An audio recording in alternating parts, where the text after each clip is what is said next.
Hello and welcome to all our viewers in Nigeria and around the world to the midday news on Global Television, coming to you live from the nation's capital, Abuja. I am Mukhtar Kasim. A quick reminder that Global Television is on DSTV channel 365 and Star Times channel 276. We begin from the National Assembly, where the Senate has called for immediate and comprehensive federal government intervention in the security situation in Kwara South Senatorial District, following a motion of urgent national importance moved by Senator Ashiru Oyolola Yisa, Kwara South. Our correspondent, Topsy Kimba, has details.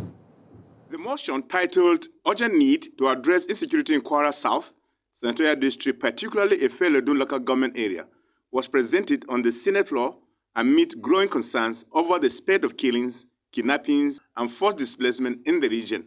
Senator Ashiru expressed deep concern over the worsening security situation, citing attacks that have left at least 70 people dead and 142 kidnapped in the past year alone. Concerned that at least 142 persons have been kidnapped and over 70 killed in the last 12 months across Kwara South. The senator revealed that the perpetrators are believed to be foreign armed elements working in collaboration with local informants operating from forest hideouts along the Kwara-Kogi-Ikiti border axis.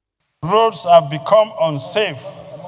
Local economies are completely paralyzed and schools have closed, thereby worsening poverty and increasing youth vulnerability to crime. The motion received unanimous support across party lines, underscoring the urgency of the matter. Progress is being made. There is a renewed resurgence. We need this Senate to tell the armed forces to be reporting progress every week. No one can downplay that men in uniform and women in uniform are fighting hard to protect us. Once we strengthen our government system, we have had a pathway to fighting insecurity. Our grassroots are where these criminals come from. The trajectory of the movement of insecurity in this country, if not nipped in the bud, has the potential of consuming the whole country. Decisive, go in there and do their best in dealing with the situation. It is sad, particularly those who are kidnapped as we speak. I think the first thing is to try to get them rescued. However, they concluded by saying that the president and the armed forces are doing their best. More still needs to be done. Topsy Kimba, reporting for Global Television. In the meantime, newly elected Senators Joseph Ikpia and Emmanuel have been inaugurated as senators in substantive lawmakers. Again, Topsy Kimba has details.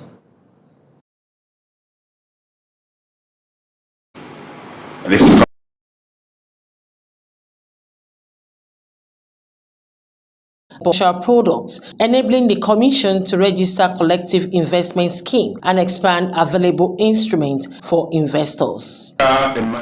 We apologize for that mix-up and we will bring to you that report in our subsequent bulletin. Still in the National Assembly, the House of Representatives has rejected the narrative that framed Nigeria's security crisis as a singular religious conflict or a state-sponsored persecution, and reaffirms Nigeria's constitutional protection for freedom of beliefs and religion. This was the position of the House following a motion raised on the matters of urgent national importance moved by the Deputy Speaker Benjamin Kalu and other members. Correspondent Anita Patrick has details. It would be recalled that on September 9, 2025, a bill titled the Nigerian Religious Freedom Accountability Act of 2025 was introduced in the United States Senate, seeking to require the U.S. Secretary of State to designate Nigeria a country of particular concern, aiming to impose sanctions on Nigerian officials under the Executive Order 13818 and related authorities. Also, the U.S. Commission on International Religious Freedom has in recent annual reports recommended Nigeria for CPC designation, citing persistent violations and state failures to protect against non-state actor abuses. Due to the above, the House, through its Deputy Speaker, Benjamin Kalu, is concerned that external legislative actions based on incompetent assessments risks undermining Nigerian sovereignty and misrepresenting facts. Based on incomplete or decontextualized assessment, risks undermining Nigerian sovereignty. Members on the floor also registered their opinions while proposing measures necessary towards redeeming the image of the nation. It is a deliberate attempt to damage Nigeria's image. We must re-engineer our parliamentary diplomacy. What we are seeing here is global politics, and we cannot shy away from it. The House also resolved to constitute a dialogue panel to interface with the United States for holistic resolution. Meanwhile, the House has again employed the National Emergency Management Agency, NEMA, to without delay provide relief materials to victims of the recent boat mishap in Kogi State. Mandate the Committee on Safety Standards and Regulations and National Inland Waterway to evaluate and receive briefings on safety measures from the Federal Ministry of Transportation. Speaker Tajudeen Abbas, who presided at plenary, also directed relevant committees to seek further approach in implementing all legislative resolve. Anie T. Patrick, reporting for Global TV. Meanwhile, the House of Representatives says it will review the existing university admission age policy to reflect educational realities and accommodate exceptional students. Chairman of the Committee on Basic Education Bodies, Ofoji Obuko, gave the assurance during an oversight visit to an examination center for gifted underage students in Abuja.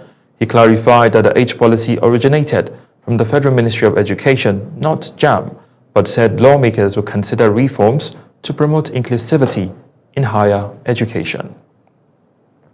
Still talking education, the federal government has appealed to the Academic Staff Union of Universities, ASU, to suspend its planned strike, assuring that the efforts are ongoing to address all outstanding demands. Minister of Education Tuja Lausa said in Abuja that the reconstituted Mahmoud Yayali Ahmed Committee has been directed to fast-track talks with all tertiary unions under President Bola Tinubu's directive to avoid further disruptions in the academic calendar. ASU, however, has begun full mobilization ahead of a possible nationwide warning strike as its 14-day ultimatum to the federal government expires on Sunday. Let's move to Lagos State, where the High Court will today rule on the admissibility of digital evidence presented by the Economic and Financial Crimes Commission, EFCC, on the ongoing trial of former CBN Governor Godwin Emefiele. The documents include WhatsApp chats and financial instructions linked to alleged cash deliveries, but defense lawyers objected to the admission, citing improper certification. Justice Rahman Oshodi deferred his ruling after heated exchanges between both counsels, as the EFCC maintains that the evidence proves Emefiele's direct involvement in the alleged financial misconduct. And now to election matters, where the Independent National Electoral Commission, INEC, has announced a 4-day extension of the continuous voter registration exercise in the Federal Capital Territory. The extension, which runs until October 12, follows higher voter turnout and is aimed at ensuring no eligible resident is disenfranchised ahead of the upcoming elections. INEC urged citizens to take advantage of the window while warning against multiple registration, which remains a punishable offense under the Electoral Act 2022. And now to newsmaking rounds in the health sector, where resident doctors at the University of Uyo Teaching Hospital have commenced a 7-day warning strike over unmet demands by the hospital management. The Association of Resident Doctors is demanding correction of entry-level, payment of arrears, and the implementation of proper skill for new and existing members. Leaders of the union say they will reconvene at the end of the warning strike to review management's response and determine whether to escalate the action. The Federal Capital Territory Minister Nyesom Wike has officially flagged off a key project for the provision of engineering infrastructure to Asokoro Guzape district of the nation's capital. The project aims to enhance development, improve connectivity, and boost socio-economic growth across the Federal Capital Territory. Our correspondent, Kabir Hassan, reports. The flag-off comes as part of the Federal Capital Territory Administration renewed agenda to boost infrastructure development across the nation's capital. The FCT Minister Nyesom Wike says the administration remains committed to the continuous provision of infrastructure across the Federal Capital Territory. We will continue to provide basic infrastructure. We will continue to do all we can to see that Abuja takes a different look, competes with other cities of the world. The project, with the provision of full engineering infrastructure to outstanding areas within the Asokoro Guzape district, is being expected to be completed within 18 months and will cover 24 short roads, totaling 9.2 kilometers.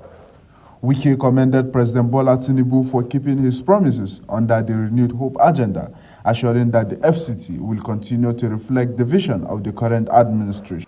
Mr. President has promised all of us, not only just those in Abuja, those who are living outside Abuja, that we are different. And that's the essence of reading the hope agenda. If things were good, we wouldn't have had the new hope agenda. The project, when completed, is expected to improve security, enhance accessibility, and raise the living standard of residents within the area, as the residents of the district say that the new infrastructure will further open up the area for development. Kabir Hassan, reporting for Global TV News. You are watching the live broadcast of the Midday News. When the Midday News returns, reps move to uncover $9 billion illegal mining loss. Details coming shortly, plus foreign and sports stories on the other side of this break. Please stay with us.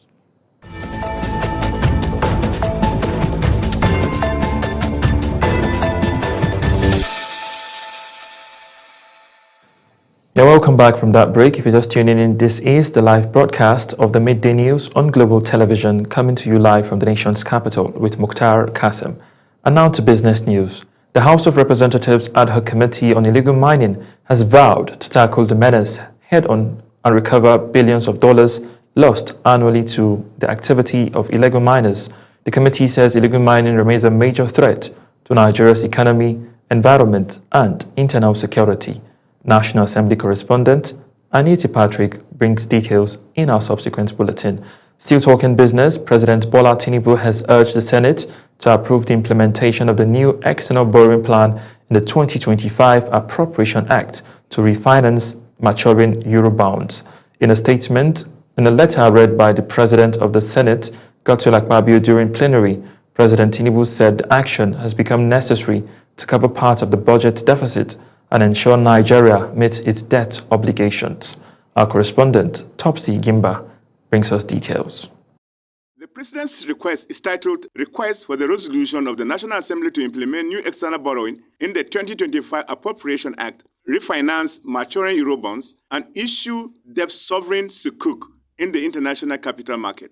Tinubu said the purpose of the letter was to seek resolution of the Senate pursuant to the provisions of Section 21, Subsection 1 and 27, Subsection 1 of the Debt Management Office Established Act 2023 to implement the new external borrowing of 1.84 trillion naira, equivalent to USD $1.22 at the budget exchange rate of USD 1.00/1.5 US dollars in the 2025 Appropriation Act for the part financing of the budget deficit. He said the facility will be assessed through any of the following channels in the International Capital Market, ICM, issuance of the Eurobonds, loan syndications, budget finance facility from the book runners, and direct borrowing from the international financial institution. He also requested a resolution to issue a stand-alone debt sovereign sukuk of up to $5 million in the ICM without credit enhancements guaranteed. He therefore invited the Senate to approve the loan. The loan was referred to the Senate Committee on loans, local, foreign debts. Topsy Gemba reporting for Global TV News. Let's move away from the economy to the oil sector, where fuel queues have resurfaced in parts of the Federal Capital Territory as panic buying grips motorists across the city. The situation, which has persisted through the week, has raised concerns about residents about a possible return of fuel scarcity. Our correspondent, Zara Unasir, takes a look. Panic buying of petrol, often triggered by fears of supply shortages or price increase, has once again led to long queues at several filling stations in the Federal Capital Territory. Some motorists say the situation is worsened by the closure of other stations liking the product, leaving only NNPC outlets and a few major marketers dispensing fuel to the public. It will be as a result of the Pengasting 3-day strike. I think they've called it off. Everything will soon return to normalcy. Few filling stations, they are all shut down, no fuel. So to me, I'm beginning to think maybe the fuel subsidy is about to revolve again. An official of one of the filling stations who spoke on condition of anonymity attributed the development to the ripple effect of last month's strike, which disrupted loading and distribution activities across depots. Nigerians are now calling on relevant authorities and stakeholders in the oil sector to address the situation promptly to prevent a full-blown fuel scarcity. Zahra Nasser reporting for Global TV News. And now to news making rounds on the international scene. Madagascar's President Andry Rajoelina says he will resign if the country challenges persist after 1 year, pledging to fix economic and governance problems. Speaking during a public forum at his palace, Rajoelina blamed aides who painted false pictures of progress and called for honesty in addressing citizens' grievances. His remarks come amidst continued youth-led protest over corruption, power shortage, and unemployment as opposition movements reject his call for dialogue. The International Committee of the Red Cross says more than 80% of health facilities have exhausted their supplies of essential medicine in Eastern Democratic Republic of Congo, where violence continues unabated. Head of the committee in DR Congo, Frances Morelion, stated during a press conference in Kinshasa that the International Committee of the Red Cross is all more alarmed and the situation on ground is deteriorating. Our correspondent, Uyi Agbomofuegbe, reports. For 30 years, the country's mineral-rich east has been torn apart by conflict, with violence intensifying earlier this year since the M23, a Rwanda-backed armed group, seized the key cities of Goma and Bukavu. Clashes between the M23 and the Congolese army and allied militia have left thousands dead and millions displaced since January. Meanwhile, a U.S.-brokered peace deal between the DRC and Rwanda in June is proving slow to take effect on the ground. In September, the International Committee of the Red Cross studied 240 health centers and clinics in North and South Kivu provinces, where the front line has been stable since March. Uyi Agbomofuegbe reporting for Global TV News. Move away from Africa to the United States, where President Donald Trump says Israel and Hamas have agreed to the first phase of a peace deal that could pave the way for a Gaza ceasefire. The plan includes the release of hostages and prisoners, Israeli troops withdrawal, and the entry of humanitarian aid, pending final approval by Israel's cabinet. Celebrations have erupted in parts of Gaza and Israel as both sides hailed the agreement as a breakthrough, though diplomats warned that the major details still need to be finalized. And now talking sports, Nigeria's Flying Eagles have crashed out of the FIFA Under-20 World Cup after suffering a 4-0 defeat to Argentina in the round of 16. The South Americans dominated throughout, scoring twice in each half, while Nigeria struggled to contain their relentless attacking play. Coach Aliyu Zubairu's boys exited the tournament after a disappointing campaign that saw defensive lapses and missed chances cost them dearly. Still talking football, Nigeria's under-17 women's team, the Flamingos, have arrived in Casablanca, Morocco, ahead of this year's FIFA Under-17 Women's World Cup. The team will hold a light training session after arriving from Abuja and are scheduled to play friendly matches against New Zealand and Paraguay before the tournament begins. Nigeria, unbeaten in 10 preparatory games, will face France, Canada and Samoa in Group C as they begin their World Cup campaign. Away from football to basketball, where Nigeria's women's basketball team, the Tigers, have been drawn in a tough Group D encounter alongside France, Germany, Korea, Colombia and the Philippines for the 2026 FIBA Women's Basketball World Cup qualifiers. The African champions, who secured their spot after winning the 2025 AfroBasket, will compete in the zone of the global qualifying series. They aim to extend their continental dominance to the world stage as the expanded 16-team format promises more opportunities for emerging nations. And that's it on Global TV Midday News. A quick reminder that Global Television is on DSTV Channel 365 and Star Times Channel 276. Now kindly follow us across all social media platforms now showing on your screen using at Global TV NG. I am Mukhtar Kasim, saying a very big thank you for watching.